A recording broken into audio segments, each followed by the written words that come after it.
The Missouri heat pressed down on the small frontier town of Liberty like a heavy blanket, dust swirling through the unpaved streets as another scorching afternoon settled over the weathered buildings. Sarah Miller clutched her mother's hand tighter as they approached the imposing stone building that housed the military garrison, their worn boots clicking against the wooden boardwalk. "Remember what I told you, Sarah?" her mother Martha whispered urgently, her voice barely audible above the distant sound of soldiers drilling. "Keep your eyes down, speak only when spoken to, and stay close to me." At 16, Sarah had learned to recognize the fear that flickered in her mother's green eyes whenever they had to make these monthly visits to deliver laundry to the garrison. Colonel Harrison Blackwood commanded this outpost with an iron fist, and his reputation for cruelty extended far beyond military matters. The wooden door creaked open, revealing the colonel's spacious office. Blackwood sat behind his mahogany desk, his Union Army uniform immaculate despite the heat, his steel-gray eyes immediately fixing on Sarah with an intensity that made her skin crawl. At 45, he was a man accustomed to taking whatever he wanted, and the isolated nature of this frontier post had given him nearly unlimited power over the local civilians. "Mrs. Miller," Blackwood said, his voice smooth but carrying an underlying menace, punctual as always. "And young Sarah. My, how you've grown since last month." Martha stepped forward protectively, placing the carefully folded bundle of clean uniforms on the desk. "The laundry, sir." "Everything cleaned and pressed as requested." But Blackwood's attention remained fixed on Sarah, his gaze traveling over her slight frame in a way that made her stomach turn. "Sarah, come here," he commanded, his tone leaving no room for disobedience. Sarah's feet felt rooted to the floor, but her mother's gentle push urged her forward. As she approached the desk, Blackwood stood and walked around to face her, his tall frame casting a shadow over both women. "You know," he said conversationally, "life on the frontier can be very difficult for families without proper protection. Bandits, hostile Indians, disease. So many dangers." His hand reached out and touched Sarah's cheek, his fingers cold despite the heat. "It's fortunate you have such a understanding relationship with the garrison." Martha's breathing became shallow, her hands trembling as she watched her daughter stiffen under the colonel's touch. "Please, sir, we just came to deliver the laundry." "Silence," Blackwood barked, his facade of civility dropping instantly. "I wasn't speaking to you." His attention returned to Sarah, his hand moving to her shoulder, gripping it tightly. "As I was saying, protection comes at a price. And I think it's time we renegotiated our arrangement." The office fell silent except for the ticking of the clock on the wall and the distant sounds from the garrison yard. Sarah could feel her mother's anguish radiating across the room, but she also sensed her powerlessness. In this isolated corner of Missouri, Colonel Blackwood's word was law, and there was no higher authority to appeal to. "You're a beautiful young woman, Sarah," Blackwood continued, his voice dropping to an almost intimate whisper. "It would be such a shame if something were to happen to your family's arrangement with the military. Your father's debts to the company store, your mother's work permits, even your little brother's safety at school. All of these things depend on my goodwill." As the colonel's intentions became horrifyingly clear, Martha finally found her voice. "Please, Colonel, she's just a child." "She's 16, Blackwood cut her off sharply. "Old enough to understand the realities of frontier life. Old enough to contribute to her family's welfare." His grip on Sarah's shoulder tightened. "Come now, Sarah. Show me how grateful you are for the protection I've provided your family." The weight of impossible choices settled over the small room like a suffocating fog. Outside, the Missouri sun continued its relentless assault on the dusty town, unaware of the human drama unfolding within the garrison walls. In the distance, a church bell tolled the hour, its sound carrying across the prairie wind like a prayer that would go unanswered. Sarah closed her eyes, feeling the walls of her childhood crumbling around her, while her mother stood helpless, tears streaming down her weathered cheeks. This was the frontier justice that ruled their world, the strong preying upon the weak, power corrupting absolutely, and ordinary families caught in the crossfire of men who believed themselves above any law but their own. The colonel smiled, sensing victory, unaware that his actions on this sweltering afternoon would soon attract the attention of a man who had made a career of challenging such corruption, a man whose very name struck fear into the hearts of those who abused their power. Before we continue, let us know in the comments which city you're watching from. We always love hearing where you're tuning in from. And if you enjoy powerful stories like this, don't forget to subscribe to the channel and leave a like. It really helps us keep going. Thank you so much. Now enjoy the story. 3 weeks had passed since that first terrible afternoon, and the Miller household had fallen into a heavy, oppressive silence. Sarah moved through her daily chores like a ghost, her once bright eyes now hollow and distant. Martha watched her daughter with growing despair, knowing that each visit to the garrison was stealing another piece of the vibrant young woman Sarah had once been. The small wooden house that had once been filled with Sarah's laughter now echoed only with whispered conversations and muffled sobs. Thomas Miller, Sarah's father, worked longer hours at the railroad, either oblivious to the change in his family's dynamic or choosing to remain willfully ignorant. The burden of protecting their secret fell entirely on Martha's shoulders. "Sarah, honey," Martha said gently as she found her daughter sitting on the porch steps, staring out at the endless Missouri prairie. "Mrs. Henderson from the general store asked if you'd help with the church social this weekend. It might be good for you too." "I can't," Sarah interrupted, her voice barely above a whisper. "What if he sees me? What if he decides that our arrangement isn't enough anymore?" Martha's heart broke a little more.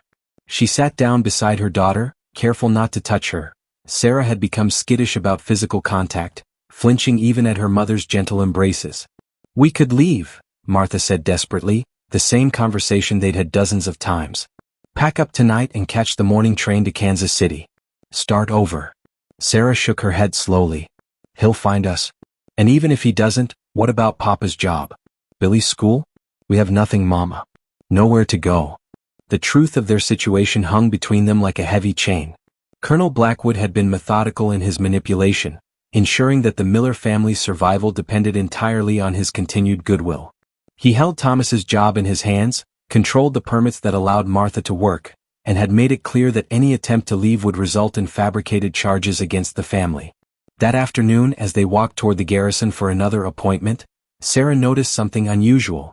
A group of strangers had ridden into town. 5 men on horseback, their clothes dusty from travel, their eyes scanning the buildings with the careful attention of those accustomed to danger. "Mama, look," Sarah whispered, nodding toward the men as they dismounted outside the Silver Dollar Saloon. Martha followed her gaze and caught her breath. She recognized the lean, bearded man in the center of the group from wanted posters she'd seen. Jesse James, the most notorious outlaw in Missouri, a man whose very presence could shift the balance of power in any town. "Don't stare," Martha warned, but she couldn't help feeling a strange flutter of something she hadn't experienced in weeks: hope. Everyone knew the stories about Jesse James and his gang, how they targeted corrupt officials, how they had a particular hatred for those who abused their authority. Inside the garrison, Colonel Blackwood seemed particularly agitated. He paced behind his desk, occasionally glancing out the window toward the town. "Mrs. Miller," he said curtly when they entered, "I trust you've been keeping our arrangement discreet?" "Of course, sir," Martha replied, her voice steady despite her racing heart. Blackwood's attention turned to Sarah, but today there was something different in his demeanor, a tension and urgency that made him even more dangerous. "Sarah, I've been thinking about our friendship. I believe it's time we made it more permanent." The words hit Martha like a physical blow. She had known this moment would come, had dreaded it, but hearing it spoken aloud made her legs weak. "Sir?" Sarah's voice was barely audible. "I'm arranging for a private residence in town," Blackwood explained, his tone matter-of-fact as if discussing the weather. "A place where we can spend more quality time together, away from prying eyes. Your mother can visit, of course, but you'll be under my direct protection." Martha stepped forward without thinking. "You can't, she's just a child." Blackwood's hand shot out and struck Martha across the face, the sound echoing through the office like a gunshot. "I've told you before about interrupting me, Mrs. Miller.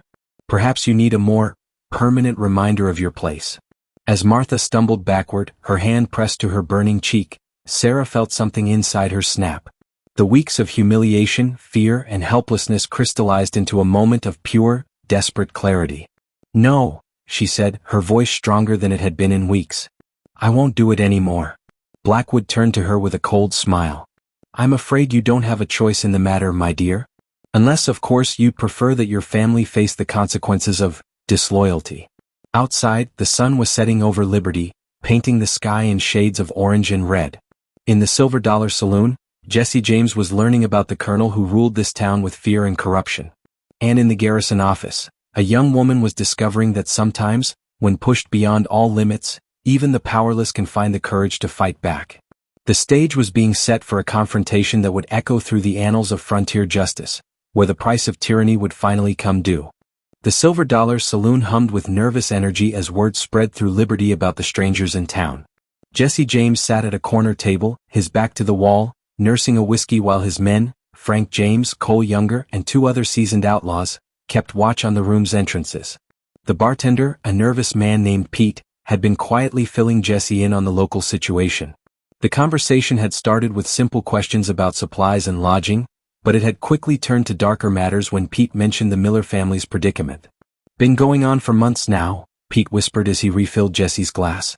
"That colonel's got this whole town under his thumb. Anyone speaks up, they find themselves in trouble with the law, his law." Jesse's jaw tightened. He'd seen this before in other frontier towns. Corrupt officials drunk on power, using their authority to prey on those who couldn't fight back. It was exactly the kind of injustice that made his blood boil. "The girl," Jesse said quietly, "how old?" 16. "Sweet kid, used to help at the church social. Now she barely leaves her house except when." Pete glanced around nervously. "Except when her mother takes her to the garrison." Frank James leaned forward. "Jesse, we've got business elsewhere. This ain't our fight." But Jesse was already standing, his decision made. "Sometimes you make it your fight, Frank. Sometimes you don't get to choose." Meanwhile, at the Miller house, Sarah was gathering what little courage she had left. The confrontation with Colonel Blackwood earlier had awakened something in her, a refusal to surrender completely to his power. "Mama," she said as Martha applied a cold compress to her bruised cheek, "what if we told someone? What if we found someone who wasn't afraid of him?" Martha looked up hopefully. "Who, honey?" "Sheriff Morrison is in the colonel's pocket. The territorial governor is hundreds of miles away, and who'd believe us anyway?" Before Sarah could answer, there was a soft knock at their door. Martha froze, fear immediately replacing hope. "It's too early for evening rounds." "He never." "Mrs. Miller?" The voice from outside was unfamiliar, calm but carrying an unmistakable authority. "My name is Jesse James. I'd like to talk to you about Colonel Blackwood." Martha's hand flew to her mouth. Through the thin walls of their house they could see several silhouettes on the porch. Sarah gripped her mother's arm. "Mrs. Miller," Jesse continued, "I know you have no reason to trust a stranger, especially one with my reputation. But sometimes an outlaw is the only law decent folks can count on." After a long moment, Martha opened the door. Jesse James stood on their porch, hat in hand, his weathered face showing a gentleness that surprised her. Behind him, his men maintained a respectful distance. "May I come in?" Jesse asked. "I believe we have something to discuss." Once inside the modest parlor, Jesse listened without interruption as Martha, with Sarah occasionally adding details, told their story. His expression grew darker with each revelation, his hands clenching and unclenching at his sides. "How long?" Jesse asked when they finished. 3 weeks since it started," Martha replied. "But he's been circling around Sarah for months. Making comments, finding excuses to touch her hand, standing too close." Jesse stood and walked to the window, looking out toward the garrison. "This man thinks his uniform makes him untouchable. Thinks his authority gives him the right to destroy innocent lives." "Mr. James," Sarah said quietly, finding her voice, "people say you're an outlaw. Why would you help us?" Jesse turned back to her, his blue eyes intense but kind. "Because sometimes, Miss Sarah, the law and justice ain't the same thing. Sometimes the law protects the wrong people, and justice has to come from somewhere else." As night fell over Liberty, Jesse and his men made their plans. They spent hours observing the garrison, studying Blackwood's routines, identifying his weaknesses. The colonel's arrogance worked in their favor. He kept minimal security, confident that his authority alone would protect him. "He's got evening rounds at 10, Frank reported after scouting the area. "Takes 2 guards with him, but they're young, nervous. More afraid of him than any outside threat." "Good," Jesse replied. "We'll take him during rounds. Away from the main garrison, minimal risk to the other soldiers." Cole Younger looked concerned. "Jesse, you kill a Union officer, even a corrupt one, and every lawman in 3 states will be hunting us." Jesse's smile was cold. "Who said anything about killing him, Cole? Sometimes a man's disappearance speaks louder than his death. Sometimes the mystery is worse than the certainty." At the Miller house, Sarah and Martha waited, hardly daring to hope. For the first time in weeks, Sarah felt something other than despair. Whether Jesse James was truly a champion of justice or simply another dangerous man, he was someone who wasn't afraid of Colonel Blackwood, and that alone was more hope than they'd had in months. The clock on the mantel ticked toward 10 o'clock, each minute bringing them closer to a reckoning that would determine not just their fate, but the very soul of their small frontier town. The Missouri night was moonless and thick with humidity as Colonel Blackwood made his evening rounds through Liberty. His routine was as predictable as clockwork, a trait that had served him well in military life but would prove fatal to his reign of terror. Jesse James and his men had positioned themselves strategically throughout the town. Frank and Cole watched the garrison to ensure no unexpected reinforcements would come, while Jesse himself waited in the shadows near the narrow alley between the church and the general store, a shortcut Blackwood always took on his way back to the garrison. At exactly 10:15, Blackwood appeared, flanked by two young privates who looked more nervous about disappointing their colonel than about any external threats. The trio moved with military precision down the dusty main street, their boots echoing in the silence. "Evening, Colonel." Jesse's voice came from the darkness as he stepped into the street, his hands visible but close to his guns. Blackwood stopped abruptly, his hand moving instinctively to his sidearm. "You're the outlaw, Jesse James." It wasn't a question. "That I am," Jesse replied calmly. "And you're the man who's been terrorizing decent folks in this town, particularly a certain 16-year-old girl and her mother." The two privates looked between their commanding officer and the notorious outlaw, uncertainty written across their young faces. They'd heard stories about Jesse James, but they'd also heard whispers about their colonel's activities, whispers they'd been too afraid to voice. "I don't know what lies you've been told," Blackwood said, trying to maintain his composure, "but I am a United States Army officer. Any interference with my duties is an act of treason." Jesse laughed, but there was no humor in it. "Your duties? Is that what you call it when you force a child to accommodate your desires? When you threaten her family into silence?" "Private Johnson, Private Mills," Blackwood barked to his men, "arrest this outlaw immediately." But the two young soldiers didn't move. They'd seen enough, heard enough whispers, observed enough of their colonel's behavior to understand that something was fundamentally wrong. In the face of Jesse James, a man whose reputation for protecting the innocent was as legendary as his criminal activities, their loyalty wavered.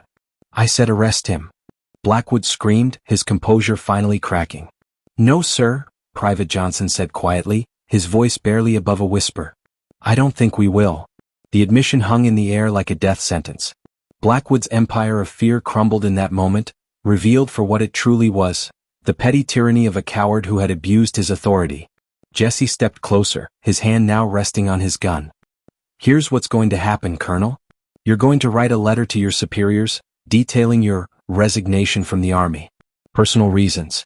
Health problems. Whatever you like. Then you're going to disappear from this town, and you're never coming back." "You can't," Blackwood began, but Jesse cut him off. "I can and I will. You see, Colonel, men like me exist because men like you forget that power comes with responsibility. You forgot that your uniform was meant to protect people, not victimize them." Blackwood's hand moved toward his gun, but Jesse's weapon was in his hand before the colonel's fingers touched his holster. The difference in speed was so dramatic that even the privates gasped. "Don't be stupid," Jesse said softly. "You've done enough damage. Don't make it worse." For the next hour, under Jesse's watchful eye, Colonel Blackwood penned his resignation letter in the garrison office. His hands shook as he wrote, the reality of his situation finally sinking in. The privates, released from their oath to a corrupt officer, had already spread word through the garrison about what had happened. "Where will you go?" Jesse asked as Blackwood finished writing. I have family in California," Blackwood stammered. "Good. You'll take the morning train west and you'll never set foot in Missouri again. If I hear even a rumor that you've shown your face in this state, if I get word that you've so much as looked sideways at an innocent family anywhere." Jesse let the threat hang unfinished. As dawn broke over Liberty, the Miller family stood on their porch, watching as Colonel Blackwood's carriage disappeared down the dusty road toward the train station. Sarah felt as if she could breathe freely for the first time in months. Jesse James appeared at their gate one last time, leading his horse and preparing to leave town. "How can we ever thank you?" Martha asked, tears streaming down her face. "You don't need to thank me, Mrs. Miller," Jesse replied, tipping his hat. "You just need to remember that sometimes justice comes from unexpected places. And sometimes the only law that matters is the one written in a person's heart." He turned to Sarah, who stood quietly beside her mother. "You're stronger than you know, Miss Sarah. What you endured, the courage you showed in standing up to him, that took more bravery than anything I've ever done." As Jesse and his men rode out of Liberty, heading toward whatever adventure awaited them next, Sarah felt something she hadn't experienced in months: hope for the future. The frontier was still a dangerous place, full of men who thought power gave them the right to take whatever they wanted. But it was also a place where justice could emerge from the most unlikely sources, where sometimes an outlaw was the only law that mattered. The colonel who had terrorized their town was gone, disappeared as completely as if he had never existed.